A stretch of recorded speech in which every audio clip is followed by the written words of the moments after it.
জলজীবন mission প্রকল্পের সাফল্য নিয়ে গাল ভরা প্রচার করা হলেও বাস্তব কিন্তু বলছে ভিন্ন কথাই। আর এই ক্ষেত্রে বাস্তব হলো জলের অভাবে নিত্যদিন সড়ক অবরোধ করতে বাধ্য হচ্ছেন সাধারণ মানুষ। গত 1 বছর ধরে পানীয় জলের সংকটে ভুগছেন কৈলাসহর কাউলিকোড়া 3 নং ওয়ার্ডের বাসিন্দারা। দীর্ঘদিন ধরে এই বিষয়ে দরজায় দরজায় কড়া নাড়া হলেও হয়নি সমস্যার কোনো সমাধান। শেষে বাধ্য হয়ে বুধবার কৈলাসহর কুমারঘাট সড়ক অবরোধ করতে হয়েছে বলে জানিয়েছেন গ্রামবাসীরা। সরকারি নথিতে এলাকায় জল সরবরাহ করা হচ্ছে বলে দেখানো হলেও বাস্তবে এক ফোঁটাও পানীয় জল নেই বলে অভিযোগ করেন সংশ্লিষ্ট গ্রামবাসীরা।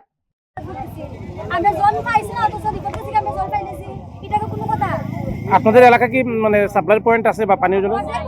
বাকিটা কাজ বন্ধ হয়ে গেছে। এটা কাজ আজকে বন্ধ হয়েছে, কবে বন্ধ হয়েছে? এটা কে লেগে চালু হলো? ইলেকশনের আগে তারা কথা দিয়েছে যে ইলেকশন শেষ হলে এটা আমরা চালু দিব। ওখানে অবধি কে লেগে চালু হয়েছে না?